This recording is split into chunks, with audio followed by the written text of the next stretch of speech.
jour J, on accueille donc les participants, donc ici à l'IFSI, et la session va durer 1 heure.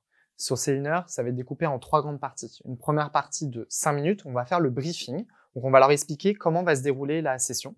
Puis ensuite, il y a à peu près 35 minutes d'escape game et 20-25 minutes de débriefing à l'aide de posters, de support pédagogique qui nous permet de revenir sur les étapes de l'escape game et en même temps de rappeler toutes les grandes notions de bonne pratique. Pendant le briefing qu'on fait aux apprenants, on leur énonce du coup les grandes règles qu'il y aura à suivre sur l'escape game. Il y a 6 énigmes au total et sur chaque énigme, on a du coup une carte qui va énoncer l'énigme et des supports d'aide sur lesquels ils vont pouvoir écrire, annoter pour trouver le code de l'énigme suivante. On a chronométré chacune des séquences et au milieu du temps consacré, par exemple une séquence de 2 minutes, au bout d'1 minute, on va donner une carte aide pour permettre à l'apprenant de passer à l'énigme suivante, alors ou avec une aide plus ou moins forte. Le but qu'on veut avec F, c'est que les apprenants fassent les 6 énigmes, l'intégralité des énigmes, car derrière, quand on va faire notre débriefing à l'aide des posters, on va évoquer plein de notions pédagogiques. Il faut qu'ils aient vu toutes ces notions pédagogiques pendant la partie escape game. Donc bien sûr, toutes ces constitutions des cartes aides, des supports d'aide, ça nous a pris effectivement un certain temps.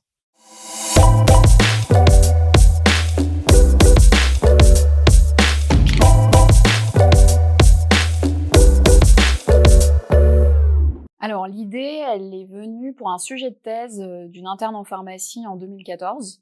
On a voulu travailler sur la formation des infirmières et c'était un peu le début de la simulation et des notions justement de chambre des erreurs. Donc on avait travaillé avec la direction des soins à l'époque et avec des médecins pour justement développer cette idée et l'intégrer au sein de la formation des infirmières de Foch. Donc il y avait vraiment un travail pluridisciplinaire où on avait essayé de définir précisément les erreurs qu'on voulait intégrer dans cette chambre des erreurs de manière vraiment professionnelle, c'est-à-dire qu'on avait fait une analyse des risques, des erreurs qui existaient, qui étaient communiquées dans la littérature et aussi de nos propres erreurs pour les coter et voir lesquelles étaient vraiment importantes à intégrer, quels étaient les sujets de la formation en fait qui devaient ressortir de cette formation. Et suite à ça, il y a vraiment avec la direction des soins, un groupe de travail qui a été créé et donc il y a d'autres sujets qui sont apparus, donc sur lesquels nous n'intervenons pas, c'est-à-dire la transfusion, l'hygiène. Il y a eu aussi des travaux qui ont été menés avec la médecine du travail pour les accidents d'exposition au sang. Donc voilà, c'est comme ça que l'idée a germé et s'est développée depuis toutes ces années maintenant.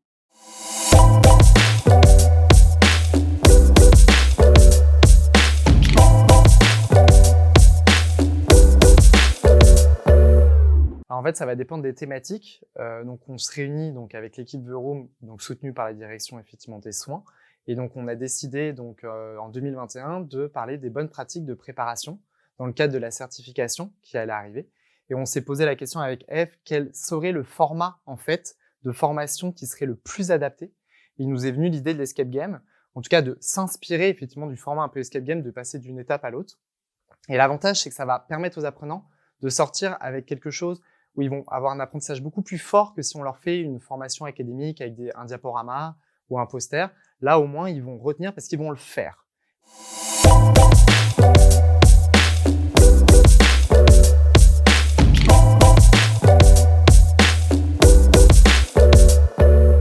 Le pharmacien va définir les thèmes qui seront validés par la direction des soins.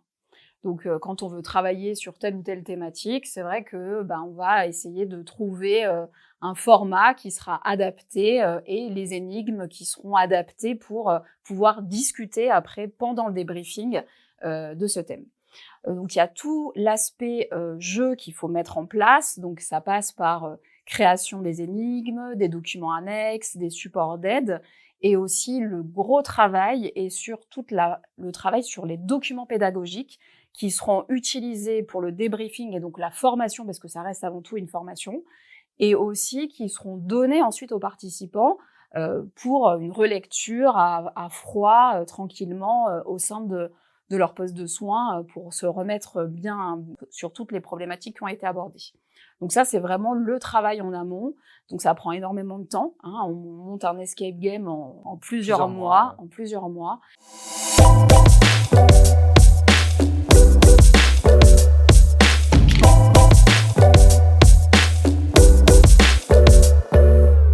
l'intérêt pour les infirmières, c'est de pouvoir apprendre sur les bonnes pratiques d'une manière beaucoup plus ludique qu'avec un simple diaporama. Et d'ailleurs, quand elles ressortent de l'exercice, quand on débriefe avec elles, elles nous disent « Ah, c'est hyper bien parce que ça nous permet effectivement de voir des choses qu'on n'aurait pas retenues d'une manière aussi marquante si on avait eu voilà, juste un cours ou juste des diapos ou juste notre cadre qui nous aurait dit l'information de notre service. » Donc souvent, elles vont retourner avec des éléments marquants qu'il y aurait eu au cours d'escape game, comme par exemple l'identification du pilulier, la préparation d'un pilulier, l'armoire à pharmacie où elles vont voir une erreur qui va vraiment les choquer, comme un oubli de date d'ouverture ou une pastille rouge qui manque sur les médicaments à risque. Et donc du coup, toutes ces différentes thématiques, il y a aussi le retour des médicaments, va leur permettre effectivement de l'inclure dans leur pratique. Et le fait d'inclure ce qu'elles ont vécu à l'escape game dans leur pratique, ça leur permet d'avoir une acquisition des connaissances qui est beaucoup, beaucoup plus forte. Et on le constate d'ailleurs dans les services. Alors le but pour la direction des soins, c'est derrière dans l'assertif de l'année prochaine que quand il y aurait les inspecteurs qui viendront au sein de l'établissement, que toutes les infirmières soient bien briefées sur toutes les bonnes pratiques, qu'elles aient en tête toutes ces bonnes pratiques qu'on a vues du coup pendant l'escape game.